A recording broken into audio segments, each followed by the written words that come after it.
Hi, as you know, I adore Kim Possible, and I don't think this will surprise anyone, and since the series celebrates its 23rd anniversary this year, I have decided to select my top 10 favorite episodes and discuss them here. However, I need to warn you that there will not be two movies or episodes featuring graduation in the top list.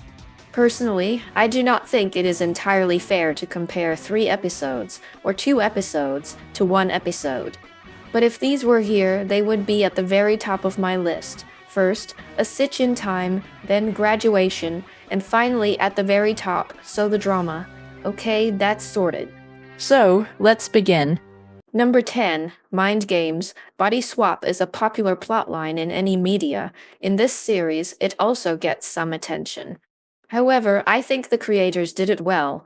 Why? Because the exchange of experience is helped Kim and Ron better understand each other. They saw how difficult it was for each of them. Ron realized that being popular is not just about recognition, it's also about stress and pressure and responsibility. And Kim understood how hard it had been for her friend due to bullying at school. In the end, she even helped him deal with this problem. The episode turned out to be really fun, and for some reason, I really liked Ron and Kim's body. And I dig this wardrobe. The breeze is quite refreshing. Number 9, Oh Boys. I love music no matter what genre it is. The most important thing is that the music should be good quality. I particularly like the music from the noughties. I grew up listening to that. The episode makes fun of situations when many musicians cannot hold the attention of large numbers of fans for long periods of time. Sometimes one true fan's impact can be greater than that of many random listeners. This may even be more important than massive popularity.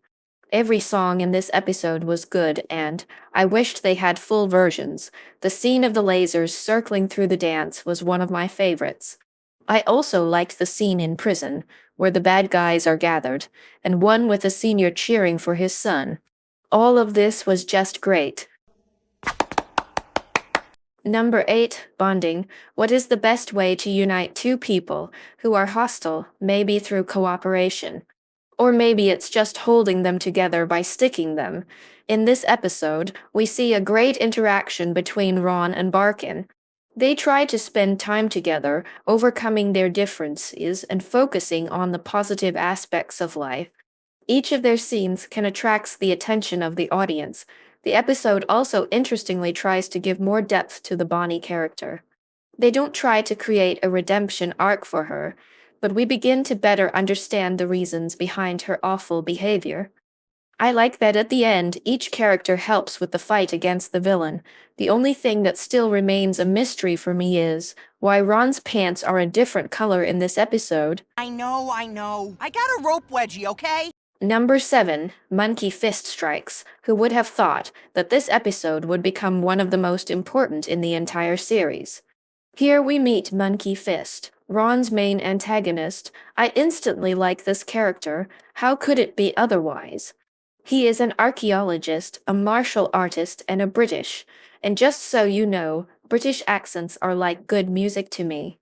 It's especially interesting to watch the confrontation between him and Ron. The fact that Ron's main fear becomes his driving force was a brilliant move. The search for artifacts, traps, temples, and tombs, all this makes me feel nostalgic about Lara Croft. As an older fan, I cannot help but enjoy these stories. And your monkey-phobic friend. How delightful. Number 6, Two to Tutor. I'm always interested in characters who have flaws and are striving to improve themselves. In this story, Shigo is hired to teach Junior to become a better villain. At the same time, Kim realizes that Ron is her superior in one aspect. It's cooking.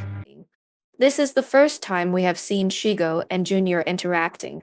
It is interesting to see her helping him become a successful student. They have a nice dynamics. It's also great seeing Ron showing his best side and supporting Kim when things aren't going well for her. In my opinion, this episode brings the two main characters much more closer together than ever. I see a major improvement. No big. I've got a great tutor. Number 5, Oddsman In. This episode became especially related to me as an adult. So was Ron's character, who had experienced anxiety disorder. The constant feelings of anxiety, fear, and tension were all familiar to me. At the end of the episode, Ron didn't overcome his anxiety. But he realized that it was sometimes worth taking risks. After all, it is the risks that can lead to a more fulfilled life. It's only important to be aware of our fears. Interestingly, it was Ron's disorder that helped him save Kim and Wade from danger. In parallel with his evil plans, Draken was able to run a successful business and even bring happiness to ordinary people. Maybe he could have continued selling cupcakes. The Mocha Mania is the bomb! Number 4, Ill-Suited, an episode that largely continues the story of the movie, so the drama. The beginning of the season sets the direction for all the remaining episodes, namely, the topic of change. I love the fact that Ron still has plenty of work to do. At the end of the episode, we see a basic lesson. You need to stay true to yourself. But at the same time, Ron gets better than ever. It's wonderful that his best traits don't just appear out of nowhere and we can see how they develop. Especially if we remember the previous seasons, it's also a joy to watch Kim grow up, as she stand up for herself and support her boyfriend instead of following Bonnie's opinion. Kim and Ron quickly resolve their conflict, showing their ability to talk normally to each other. This deserves my respect. I wish many other fictional couples can do the same. Not everyone can, Kay. Number 3, Bad Boy. You know, I like Ron, but I also love evil Ron. Yes, this is a classic plot, where a good character becomes a villain. But in this series, it's done so well. This transformation shows Ron from a different perspective, and reveals his biggest potential without any inferiority complex. Ron's acting is particularly impressive. The actor did a great job in the role of a villain. I can't tell what actually happened during the recording, but it was so great. And it's a rare occasion when we see Ron interacting with Shigo. I'd like to see them together more.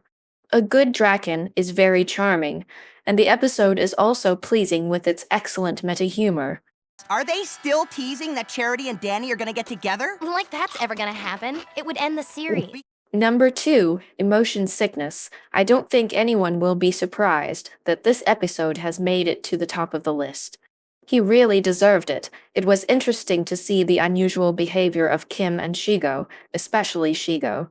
We can say that the entire story is a metaphor for the hormonal changes in a woman's body. And of course, this was a pleasant surprise to many shippers, including me. The episode features many memorable scenes and lines from many characters: Ron, Kim, Shigo, Draken, Monique, Wade, and Barkin. Even the parents had their moment to shine. The voice acting is great. The jokes are great. I have nothing to complain about. Why are you looking at me like that? Number 1, A Very Possible Christmas. Someone may wonder, is this your most favorite episode, really? Answer, yes. I love good Christmas stories, and this one definitely gives me that. The plot departs from typical confrontations between good and evil characters. Ron and Draken have to work together, and in the process they find a lot in common. I love the way the Kim family, her parents, brothers, and grandmother come together to find Ron. Shigo and Draken, despite being villains, truly care about each other. Ron and Draken are the true gold of comedy. I also like the way Ron tries to make Kim happy and how she truly cares about him. We even saw Kim cry, which she rarely does in the entire show. Every time I rewatch this episode, I feel like I have come back to my closest people.